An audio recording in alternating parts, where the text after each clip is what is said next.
శ్రీ గురుభ్యో నమ. అందరికీ నమస్తే అండి. పంచగ్రహ కూటమి, షష్టగ్రహ కూటమి అనేటువంటిది చాలా కాలం క్రితం మనం విన్నాము. సో అప్పుడు ఎదురైనటువంటి యుద్ధ పరిస్థితులు కావచ్చు, ఆ మార్పులు చేర్పులు కావచ్చు, ఆల్రెడీ గతంలో మనం చెప్పుకున్నటువంటి సందర్భాలే. అయితే పంచగ్రహ కూటమి అనేటువంటిది జనవరి 19వ తారీఖు 20వ తారీఖుల్లో మకర రాశిలో 5 గ్రహాలతో కలిసి పట్టబోతుంది. ఆ 5 గ్రహాలు ఏమిటి అంటే రవి, కుజ, బుధ, శుక్ర అండ్ చంద్ర. ఈ 5 గ్రహాలు 19, 20వ తారీఖుల్లో మకర రాశిలో సంచారం చేయడం వల్ల పంచగ్రహ కూటమి యొక్క ఎఫెక్ట్ వల్ల 4 రాశుల వాళ్ళకి రాజయోగము అనేటువంటిది పట్టబోతోందండి. అయితే ఏ రాశులు, అసలు ఏ గ్రహాల యొక్క స్టేటస్ ఎప్పుడెప్పుడు మారుతున్నాయి, మకరంలోకి ఎప్పుడెప్పుడు వెళ్తున్నాయి మనం చూస్తే కనుక మకర సంక్రాంతి అనేటువంటిది అందరికీ తెలిసిందేనండి. రవిగ్రహం వల్ల పట్టేటువంటిది అనమాట. సూర్యుడు ఎప్పుడైతే మకర రాశిలోకి ప్రవేశిస్తారో ఆ రోజునే మనం మకర సంక్రాంతిగా జరుపుకుంటాము. ఆ సంక్రమణ తిథి చాలా గొప్పది. ఆ రోజు చేయాల్సినటువంటి పనులు ఏమిటి అనేటువంటిది కూడా నేను ఒక సపరేట్ వీడియో చేయడం జరిగింది. తప్పకుండా ఆ రోజు చేయాల్సిన పనులు తప్పకుండా చేయండి. తర్వాతది ఏంటి అంటే మకర సంక్రాంతి రోజు 3 గ్రహాల యొక్క సంచారము మకర రాశిలోకి ప్రవేశిస్తుందండి ఈసారి రవితో పాటుగా. ఆ గ్రహాలు ఏమిటి అంటే రవి, బుధ, కుజ. ఈ 3 గ్రహాలు 15వ తారీఖునే, జనవరి 15వ తారీఖునే మకరంలోకి ప్రవేశిస్తాయి. అయితే శుక్రగ్రహ సంచారము 13వ తారీఖునే, 2 రోజుల ముందే మకరంలోకి ప్రవేశిస్తుంది. అయితే చంద్రుడు అనేటువంటి ఆయన 19వ తారీఖున, అంటే 18వ తారీఖు రాత్రి ప్రవేశిస్తూ ఉన్నారు. 19వ తారీఖున మకరంలోకి ప్రవేశించడం వల్ల ఈ 5 గ్రహాలు కలగలిసి పంచగ్రహ కూటమిగా ఏర్పడి 4 రాశుల వాళ్ళకి అఖండమైనటువంటి రాజయోగాన్ని ప్రసాదిస్తూ ఉన్నాయి. నిజానికి ఈ 4 రాశుల వాళ్ళకి కూడా 5 ఉంటే 5 గ్రహాలు కూడా అనుకూలించట్లేదండి. ఈ 4 రాశులకి 4 గ్రహాలే 5 అనుకూలిస్తూ ఉన్నాయి. అయితే ఆ 4 గ్రహాలు అనుకూలించడం కూడా చాలా విశేషం.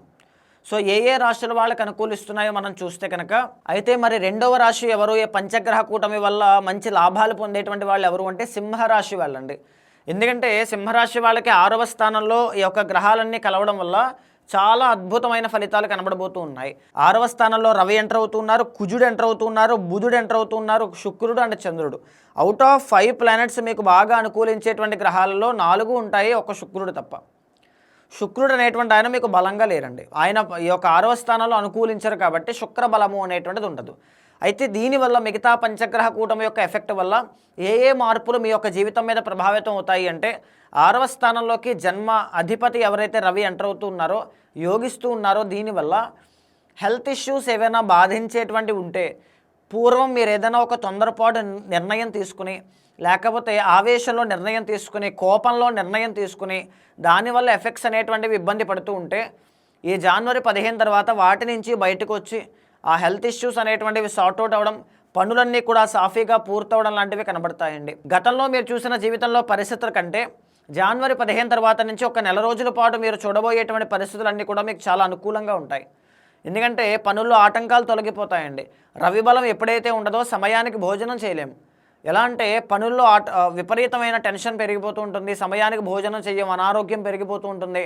సో రెగ్యులర్ ట్రాన్సిట్స్ అండి రవి అంటే, నెలకు ఒకసారి మారుతూ ఉంటారు. సో ఈ నెల జనవరి 15వ తారీఖు దగ్గర నుంచి ఫిబ్రవరి 15వ తారీఖు దాకా పనులన్నీ కూడా సాఫీగా పూర్తయ్యేటువంటి నెల కాబట్టి బలంగా ప్రయత్నం చేయండి. హెల్త్ ఇష్యూస్ను సార్ట్అవుట్ చేసుకోండి. శత్రు బాధల నుంచి బయటకు వస్తారు.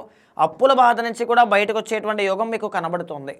రెండోది ఏంటి అంటే బుధుడు యొక్క బలం అండి. బుధుడు కూడా అద్భుతంగా అనుకూలిస్తున్నారు కాబట్టి, బుధుడు ఎవరు? సింహరాశి వాళ్ళకి 2nd అండ్ 11th లార్డ్. మీకు ఆల్రెడీ 11thలో గురువు చాలా బాగున్నారు.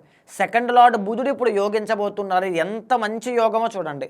అంటే మనీ అన్నమాట. మల్టిపుల్ సోర్స్ ఇన్కమ్ సంపాదించాలి, ఒక వ్యాపారాన్ని స్టార్ట్ చేయాలి, లేకపోతే స్టాక్స్లో ఇన్వెస్ట్ చేయాలి, ఎస్ఐపీస్ చేయాలి, ఎస్డబ్ల్యూపీస్ చేయాలి, ఒక ఎంటర్ప్రీనర్గా ఎదగాలి, ఇలాంటివి ఏవైనా ఉంటే ఈ బుధుడు యొక్క బలం పెరుగుతుంది కాబట్టి మల్టిపుల్ సోర్స్ ఇన్కమ్ సంపాదించడం కానీ, మనీ అనేటువంటిది, మనీ ఫ్లో చాలా బాగుండడం కానీ ఖచ్చితంగా జనవరి 15 తర్వాత నుంచి మీకు కనబడుతుందండి.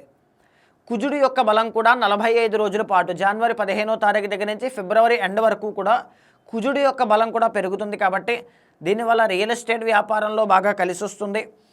మంచి కాన్ఫిడెన్స్ లెవెల్స్ అనేటువంటివి పెరుగుతాయి. ఇంతకుముందు మీకు ఏమైనా అప్పులు ఉంటే అప్పులన్నీ తీర్చేసేటువంటి యోగం బాగుంటుంది.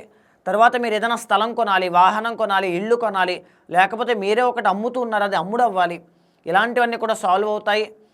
కోర్టు పరమైనటువంటి సమస్యలు కానీ, న్యాయపరమైనటువంటి చిక్కులు కానీ ల్యాండ్ డిస్ప్యూట్స్ కానీ ఏమైనా ఉంటే అవన్నీ కూడా మీకు ఫేవరబుల్గా మారుతాయి. కుజుడు ఎప్పుడైతే బాగుంటారో కాంపిటేటివ్ ఎగ్జామ్స్ రాసే వాళ్ళకి అనుకూలంగా ఉంటుంది, క్రీడాకారులకి చాలా అనుకూలంగా ఉంటుంది అని చెప్పొచ్చండి. అయితే ప్రధానంగా మనం చూడాలి అంటే కుజుడితో పాటుగా చంద్రబలము అనేటువంటిది కూడా బాగుంది. చంద్రుడు ఎప్పుడైతే 19, 20వ తారీఖులో మీకు బాగా అనుకూలిస్తూ ఉన్నారో పంచగ్రహ కూటమిలో మానసిక ప్రశాంతత అనేటువంటిది జనవరి 20వ తారీఖు తర్వాత మీరు చూస్తారు.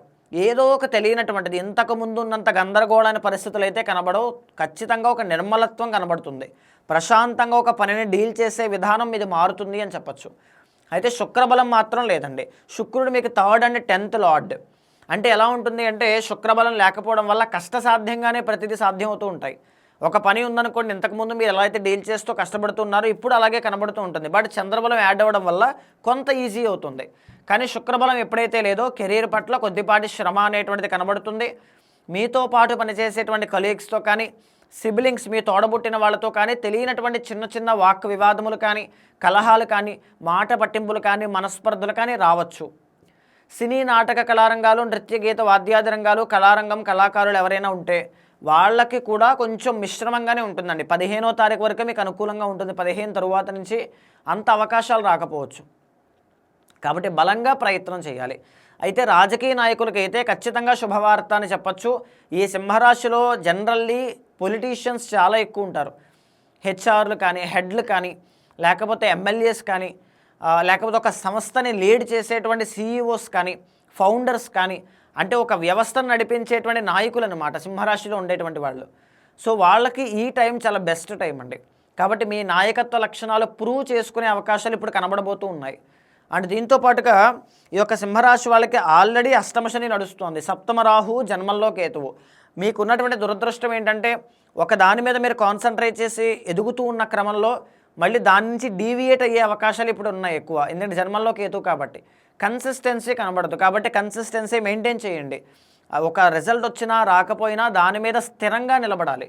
సప్తమ రాహు కాబట్టి ముఖ్యంగా మ్యారిటల్ లైఫ్లో, ఎందుకంటే శుక్రబలం కూడా లేదు, మ్యారిటల్ లైఫ్లో మీ భార్య లేదా భర్తతో మంచి టైం అనేటువంటిది క్వాలిటీగా స్పెండ్ చేయండి. దానివల్ల బాండింగ్ అనేటువంటిది చాలా బాగుంటుంది. తర్వాత ఏంటి అంటే అష్టమ శని, వాహన ప్రమాద సూచనలు కనబడుతూ ఉంటాయి. ఆకస్మిక ధన నష్టాలు, ఆకస్మిక మానసిక ఒత్తిడి కనబడుతూ ఉంటుంది. కాబట్టి వాహన ప్రమాదాలు, లాంగ్ ట్రావెలింగ్స్ ఏవైనా ఉంటే, కొంచెం రిస్కీగా ఏవైనా ఉంటే అవన్నీ కూడా అవాయిడ్ చేయడం చాలా మంచిది. ఈ సమయంలో సంతకాలు పెట్టడాలు కానీ హామీలు ఇవ్వడాలు కానీ ఇలాంటివి ఏది కూడా చేయొద్దు, దానివల్ల నష్టపోతారు. అయితే సింహరాశి వాళ్ళకి శుక్రబలము అనేటువంటిది లేదు కాబట్టి తప్పకుండా శుక్రవారం నాడు బొబ్బర్లు అనేటువంటిది 15వ తారీఖు తర్వాత దానంగా ఇవ్వండి. పంచగ్రహ కూటమి యొక్క ఎఫెక్ట్ అనేటువంటిది మీకు చాలా అద్భుతంగా కలిసి వస్తుంది. దానివల్ల కెరీర్ కావచ్చు, హెల్త్ కావచ్చు, మనీ కావచ్చు, శత్రుబాధలు కావచ్చు, అప్పులు కావచ్చు, దేని నుంచైనా ఏదో ఒక పాజిటివిటీ, ఒక శుభవార్త మీరు వింటారండి. విన్న తర్వాత కింద కమెంట్ రూపంలో తెలియచేయండి. సో మరి చాలామంది ఇన్స్టాగ్రామ్లో కావచ్చు, నేను చేసేటువంటి వీడియోస్ చూసి కావచ్చు, మీతో జాతకం చెప్పించుకోవాలి, రెమెడీస్ అనేటువంటి హోమాది క్రతువులు చేయించుకోవాలని చాలామంది అడుగుతున్నారు. అలాంటి వాళ్ళు ఎవరైనా ఉంటే మీకు కింద కనిపించిన నెంబర్కే కాల్ చేస్తే మా వాళ్ళు మీకు పూర్తి వివరాలు అందిస్తారండి. మీ యొక్క జాతకాన్ని చూసిన తర్వాత పరిహారాలతో సహా అన్ని నేనే ఆచరింపచేసి, ఈవెన్ మీకు ఒక మంత్లీ ప్రిడిక్షన్స్ కావాలి, మంత్లీ గైడెన్స్ కావాలి, 3 monthsకి ఒకసారి గైడెన్స్ కావాలి, 6 monthsకి ఒకసారి గైడెన్స్ కావాలి, ఏదైనా పర్వాలేదు. ఖచ్చితంగా ఒక ఫ్యామిలీ మెంబర్ లాగా, ఒక బ్రదర్ లాగా, ఒక ఆస్ట్రాలజర్ లాగా, ఒక మెంటర్ లాగా మీ వెనకాల నేను ఉంటాను. మీ యొక్క జాతకాన్ని పరిశీలించిన తర్వాత శాంతి పరిహారములు ఆచరింపచేసి భగవత్ అనుగ్రహం కలిగేలా చేస్తాను.